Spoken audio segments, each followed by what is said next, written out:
I Hate Politics is a podcast about a human activity we love to hate. And this is the I Hate Politics candidate interview with Brenda Diaz from Montgomery County Board of Education. I'm Sunil Dasgupta, host of I Hate Politics, a podcast about our neighborhoods, workplaces, schools and streets, and our local governments as they function in diverse, democratic, and sometimes divided societies. As part of the show, we have conversations with local, state, and sometimes federal candidates.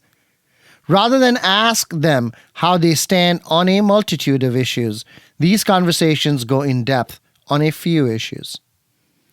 Primary day is May 14th.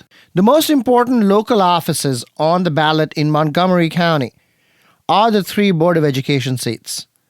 There are no state or county offices contested this time.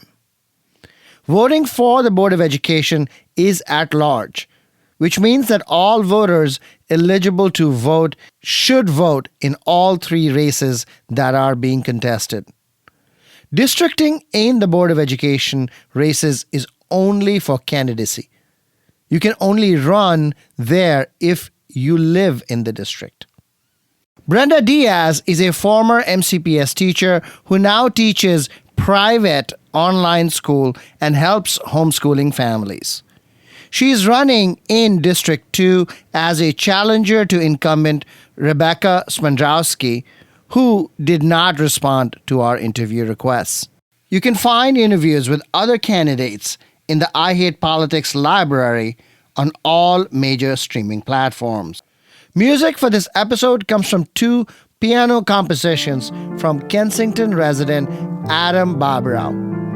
If you want to share your music on the show or know someone else who might want to, please email us at producer@ihppod.org.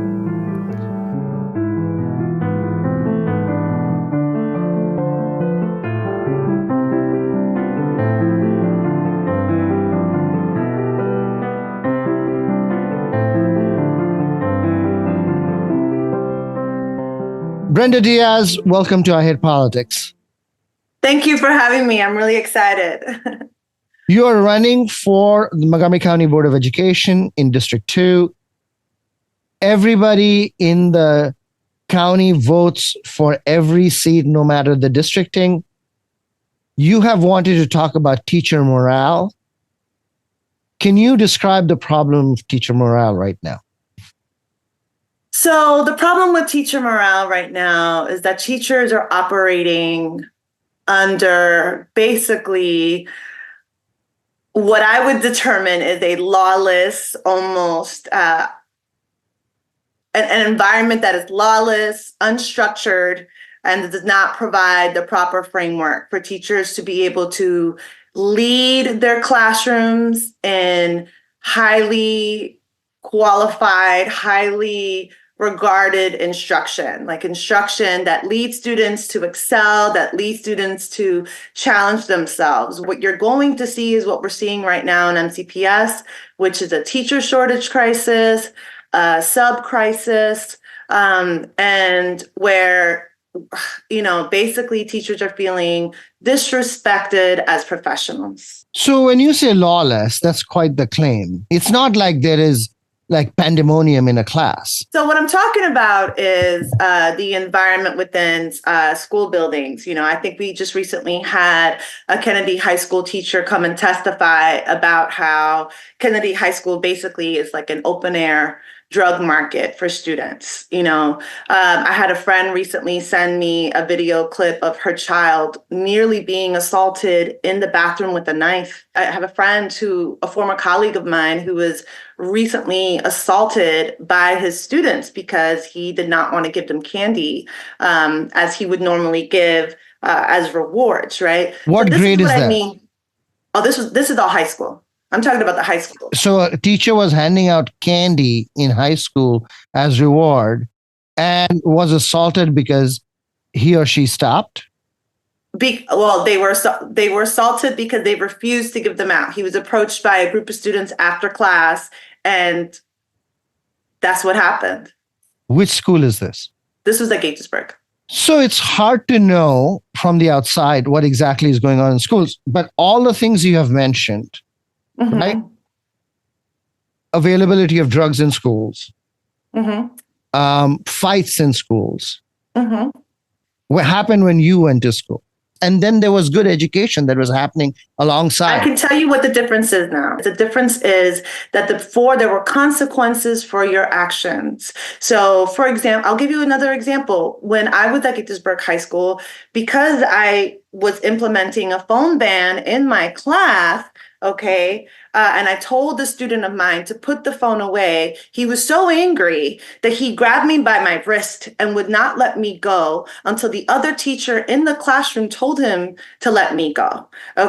Now, and then I had to call security over. We cannot conflate the phone issue with drug availability, knife fights. So the nitty-gritty of the details leads to why are all these things happening? It's because there is a lack of consequences coming from up top. There is, I can tell you that. Because the phone ban, for example, is an issue, or the phone usage is an issue where teachers are not being supported in the classroom by administration. The knife fights, for example, are because administration was not supported by the Board of Education, to retain our SROs. Our fights in the school building happening on a greater basis is because of the same issue, the lack of security, right? So this all goes to a higher structure. Do you have data about the number of fights that have happened in MCPS this year versus last year versus the year before? And you know why I don't have the data? Because MCPS has not released the data. They're supposed to release a safety and security at a glance report. And the last one that they released was 2021, 2022. There's a data lag in a whole range of things. The data lag is one kind of problem. Jumping from there to the idea of calling a school an open air drug market is a huge issue. Well, I'm repeating what the teacher has said. How do we know that Kennedy is an open air drug market, really? I will tell you how we know. Because it takes a lot of courage for a teacher to go and stand before the Board of Education and report what's actually happening in the school buildings. The amount of frustration that you have to feel as a teacher in order to go before the board is pretty high. So there is drug available in Walt Whitman, as there is in Churchill, as there is in practically every school in the United States. There's a difference between having there's a standard amount, which we should never really accept, but there's a standard amount that takes place. What is the standard? We don't know. There's a difference between the standard amount to the point where you're smelling weed in the hallway. It's like students are openly vaping in the classroom, right? There are fights. A high school student, 17-year-old, brings marijuana to school. How would you go about dealing with that? When we had our school resource officers, they would handle those reports that were made by the principal. Usually these are some things like, for example, I'll quickly go into it. So a student knows that someone else is selling drugs or something like that. They may go up to the school resource officer. The school resource officer may talk to that student, or they may report it to the principal. The principal will go and speak to the student, right? Usually students tell on themselves. If they don't, or they allow the principal to go through their bags, This would be something that's one-on-one, case by case. Is it your understanding that nowadays, if a principal finds marijuana in a student's bag, they are not suspending those kids? Well, I forget what school it was that recently said that they were not allowed to conduct any more suspensions after a certain point. The bulk of arrests out of MCPS are of Black and brown students. Are you at all concerned that the disproportionate impact of enforcement falls on kids from poor, maybe Black and brown families? So I think if we were to focus on at the elementary school level, making sure that our environment is one where all students know that they can thrive, that they can, that they're operating within a structure that is loving and responsive to their needs, then we probably would not find many of these problems at the middle or high school level. So that when there is any type of enforcement at the middle or high school level, it is minimal. And it is properly contained in high school suspension. MCPS produces thousands of highly capable students, and it produces thousands of not so capable students. You're painting the entire system with the same brush. Please go and read the report called The Opportunity Myth that NCCPTA cited in their presentation. They will talk about Black and brown students. That is generally true, okay? But I'm also going to include the entire MCPS program because I want everyone within MCPS to benefit. The issue is you're describing a problem that affects a certain group of students, but then you're generalizing based on that. There is another structural problem that I think we should talk about, which is during COVID, MCPS had a rule that you had to vaccinate it, and you opposed that rule. That was a structure that MCPS put in place, but you did not agree with that structure. I am a proponent of religious freedoms within MCPS. I think that people should be able to determine for themselves what medical procedures they would like for themselves and their families. I don't think it's okay to impose that when there's very little data out about whether these are effective and safe measures. And if a family chooses to not participate in something because they have determined for themselves for either religious reasons or medical reasons that they cannot go along with these structures, then they should be able to do so, especially if it's something that has to do over bodily autonomy and their own religious beliefs. But you want more structure in place for governance of all kinds of things, enforcement of student codes of conduct. But when it comes to public safety, health safety, you want to give folks individual rights to be able to do what they want. You want to litigate the whole vaccine question and the mask question right now. And I mean, we can do that. I mean, it's been shown and it's already been litigated. Even the New York Times has come out with an article recently talking about how many of these the vaccines that were enforced during that time, that were mandated during that time, have actually caused much harm. So, I mean, we can look at that if you like. I don't think it's an issue. I don't think that's true. You can go look at the New York Times article. What does the New York Times article say? I think it talks about how there have been vaccine injuries dating, and there's been more studies that are showing that. But vaccines have saved lives. The vaccine saved lives? Yes. Oh, goodness gracious. I don't think, I think you're looking at data that's old. What is your data? What is your evidence point? Where are you getting your evidence? I like RFK. RFK has been talking about this issue nonstop. You are quoting Robert Kennedy as a source? He came out with an entire book with like nonstop sources on that. If you find that offensive or inappropriate or unfounded, please go look at that book. Do you support Robert Kennedy's ideas about vaccination? He has an entire organization that has spent time at looking at the data and looking at the studies, and he has taken time to share the data and share the studies. So I support his work in terms of releasing the data and releasing the studies. Do you think that is a popular position to take in Montgomery County?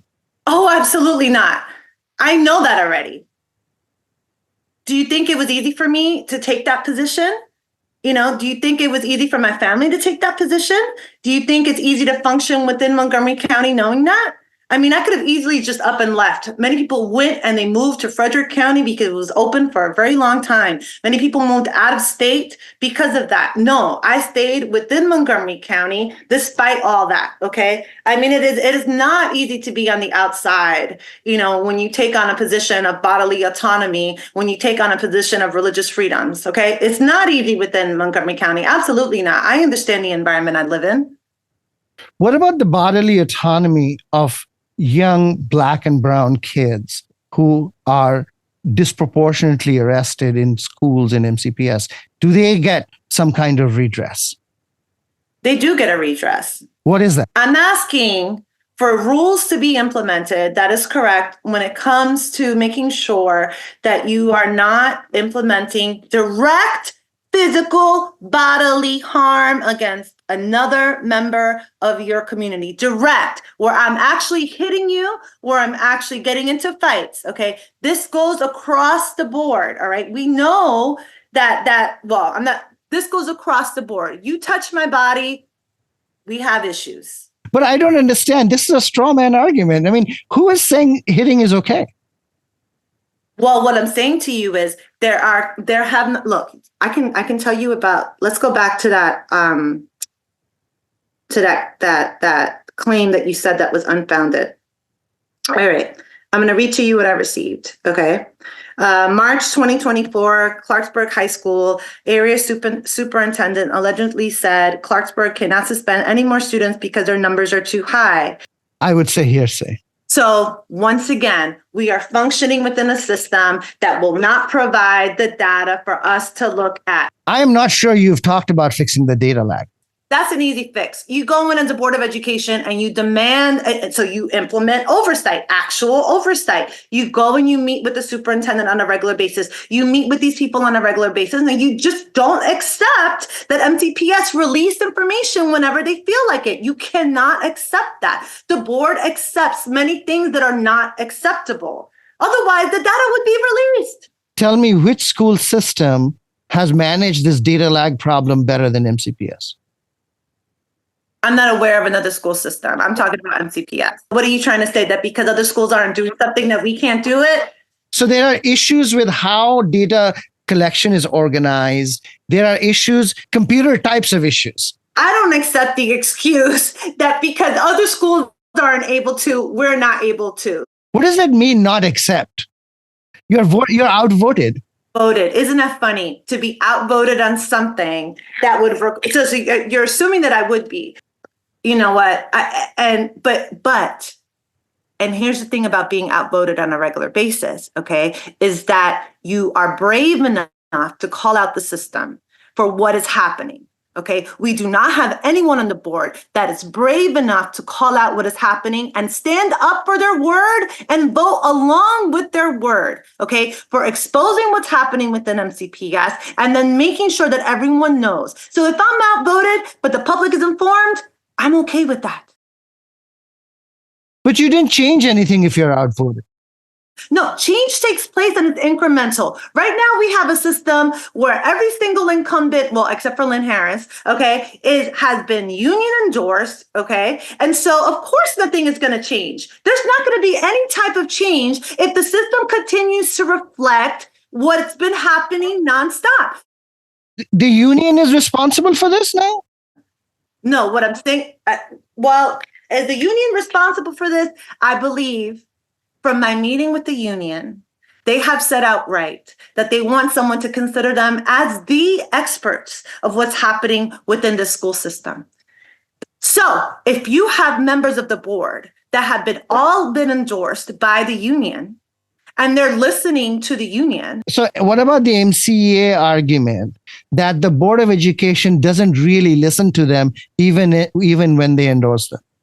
I have a hard time believing that, because because MCA has tremendous power to put in people. But they have a list of things that they wanted and they don't get. No, I don't think that's true. You're going to tell me that our political system, which we know, okay, our political system is not influenced by interest groups. Being influenced by interest groups is not the same thing as that the Board of Education does everything the MCA wants. I'll give you an example. You have a whole candidate, an entire candidate endorsed by the union who the union sends out mailers to everyone's mailbox, literally across the county, thousands of dollars probably worth in mailers. So if I get elected and I'm that person with the mailers that would just send out immediately, okay, within the time frame, and it's in everyone's boxes, and I make it past the primary, oh, you better believe I know that I'm going to be tied. There's some type of, I owe them. If you organize and have a large number of members in any group, they are going to have a disproportionate impact on social outcomes. That's the design of democracy. Well, the design of democracy also allows for outsiders to come in, okay? And there's the outside voice. Sure. So just because someone, if you're looking for someone who is not owing an interest group favors, then you have to look outside of those groups for the candidate you would like. Why can't they say the same thing about you? What do you mean? Yeah, they can say that you are playing to anti-vaxxers, that you are playing with Moms for Liberty. They can say all sorts of things about you. I do not represent anti-vaxxers. I represent myself when it comes to that issue. All right. If you align yourself with me, that's an entirely different story. I'm not out here campaigning on that by any means. Nope, absolutely not. That is something that I stood for as an individual, knowing that I was very much alone within Montgomery County in doing that. Okay. So I do not take that claim, and I will not accept. MCA chooses to endorse a candidate, they are going to put a mailer. That's our democratic system. What I'm telling you is that you are, oh my goodness gracious, holy smokes. What I'm telling you is that it's harder for an outsider to come in and engage with the public, okay, and stand up for the public in a way where I don't owe MCEA anything. I don't owe them anything. Brenda Diaz, thank you for taking the time. Good luck in the campaign. Thank you so much, Sunil. I really appreciate it. Yeah, totally. I loved it.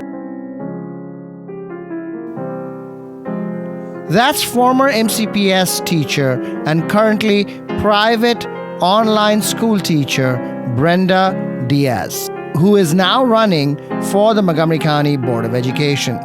You can find her at diaz4boe.com. Please remember that every voter in Montgomery County gets to vote in all Board of Education races.